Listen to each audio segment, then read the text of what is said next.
these girls be like so politically educated? It's exhausting. And it's also impossible. Also, why the f are you looking to me for some political answer? You think I have the fucking answer? Or you're like, listen to my song. Drag artist pop star Chapel Roan recently got into some hot water on the Call Her Daddy podcast when she said that pop stars shouldn't have to be political. This riled a lot of people up because she has talked about political things before. Although this for some reason hasn't upset people as much as her comment on motherhood has. All of my friends who have kids are in hell. I actually don't know anyone who's like happy and has children at this age. I have like a 1-year-old, like 3-year-old, 4 and under, 5 and under. I literally have not met anyone who's happy, anyone who has like light in their eyes, anyone who has slept. This is not looking too good. Even though she never said anything bad about moms, she just commented on how hard moms' lives seem to be. And as a parent myself, I can't really disagree with her on that point. We've seen Chappell act this way many times before, almost as if she doesn't want to be in the public eye at all sometimes.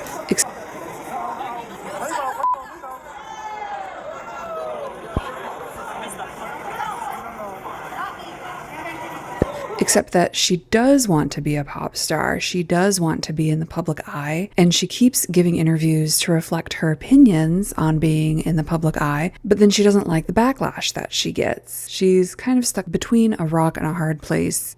So it might be kind of too late for artists like Chappell to recover their images in some people's eyes. But there was a time not so long ago when stars didn't try so hard to be their real selves like Chappell and other modern stars are doing these days. In the 1950s, Marilyn Monroe burst across the Hollywood sky like a sexy shooting star. However, this person named Marilyn was just a persona. Her name and her blonde bombshell attitude were both made up. Behind the scenes, Marilyn was actually quiet, kind of reserved, and a bookworm who just wanted to be a mom. Many stars during this time in Hollywood had stage names or fake names that they would perform under, and fake personas that were just a face that they would put on for the public, and their personal lives were usually something entirely different. For example, we had Rock Hudson, who was actually gay, Frank Sinatra, who had many mob contacts, and Judy Garland, who was abused and addicted to drugs. Did this separation between work and home give them an edge over more relatable artists? Well, it certainly did afford them the ability to have a work-life balance of sorts. They could be a completely different person in private if they wanted to, just as long as that person was never uncovered. This media image was often mandated to the stars by their studios. They would often have them change their names to be more easily marketable, and they would make sure that the stars had a quote-unquote clean outer image so that tickets would sell well, especially during the Hays Code era. If you're not familiar, the Hays Code was a list of guidelines enforced by the film industry from 1930 to 1968, which aimed at ensuring that films were quote-unquote presentable and safe for public audiences. This code extended to stars' images in order to avoid government censorship and restore Hollywood's public image after several scandals involving movie stars. Modern-day K-pop idols do a similar thing. While is estimated to be worth $8 billion. It's a global phenomenon, with 200 million K-pop fans around the world who have high expectations of their idols. It's what the fans will be expecting from their first single. But their agent is back with rehearsed answers. But I'm realizing that it's not just the dance moves that are being drilled into these students. Sui's agent and the school dean also appear to be teaching her the answers. While Korea doesn't have a Hays Code as such, the K-pop training model is infamous by now for conforming idols to an often strict set of rules. This model was actually borrowed from Motown music training for African American artists to make sure that they would be palatable to white Americans. K-pop idols often go through a rigorous media training to make sure that they don't do anything that could be offensive to the relentless Korean public. This media training can ensure that idols don't say or do anything offensive, including discussing politics, but it can also include that they are knowledgeable about less divisive topics that make the idols look good, like knowing about climate change and doing charity work. There are moments when some K-pop idols will not conform perfectly to idol standards, of course, and there are times when the media training that K-pop idols get cannot solve what is systematic. This media training also inadvertently ensures that we, the fans, often don't know what the idol's true personality is like, because they're simply just not allowed to show that in public.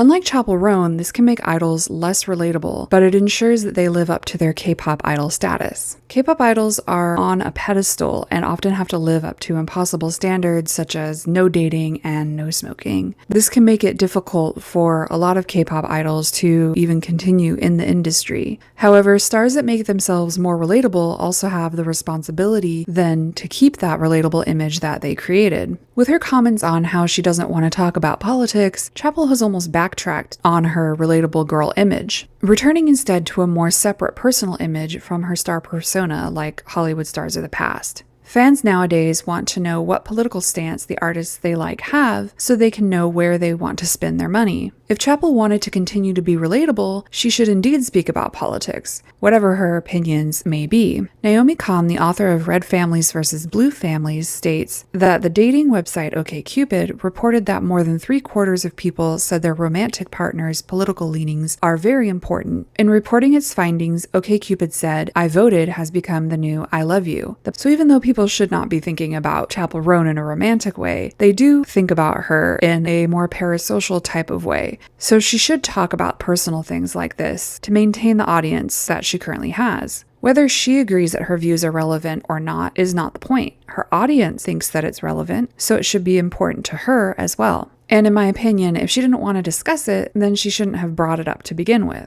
And simply like many K-pop idols do, she should just ignore those comments or questions. Of course, this could all be part and parcel of modern pop stardom. Modern stars often rise in popularity on apps like TikTok and never go through any kind of formal media training, so they don't waste any time capitalizing on their fame. We can see this with Gypsy Rose, who, after getting released from prison, capitalized on her fame right away and started a TikTok immediately, as well as appearing on many reality shows. We will see if this helps or hinders Chappell in the future, but for now, she should probably get a media manager or someone to help her navigate these situations if she wants to avoid talking about them. And don't get me wrong, I'm not saying that she should stop talking about these things or stop being herself and adopt an old Hollywood-style public persona. I'm just saying that it's kind of hard to have your cake and eat it too. As a public figure, you can't really say whatever you want to say and then expect zero backlash for it. Especially these days with the internet, where anyone and everyone can have an opinion on anything and everyone, myself included.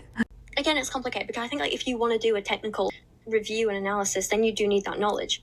But to just give a general review, anyone can do that and anyone's opinion is valid. So yeah, that is just my opinion, of course, on this topic. If you have a different one, please let me know in the comments down below. I'm just a yapper who loves music and I just talk about my opinions here on this channel. I'm not an expert, even though I do try to do my own research for these videos as much as I can. So if you have anything that you want to point out that is wrong about anything that I said, or you want to just have a civil argument about this topic, please comment below. And while you're down there, if you do want to stick around and follow me, just go ahead and subscribe if you haven't done that yet. I'm getting pretty close to 2,000 subscribers, which is very exciting. So if you want to help me reach that goal, go ahead and subscribe. You can also check out my social media links in the description and give me a follow if you'd like. It is at MelodyKnoxYT on Instagram and Blue Sky. And I post behind the scenes and sneak peeks of upcoming videos on there. And of course, I also share cute photos of my cat, Spidey. You can also check out my affiliate links if you want to help me out monetarily, but no pressure with that, of course, as always. And if you like this video, don't forget to give it a like and maybe check out this video where I talk about Taylor Swift and how she borrowed her marketing from K-pop companies. Otherwise, I will see you next week with a new video. Bye!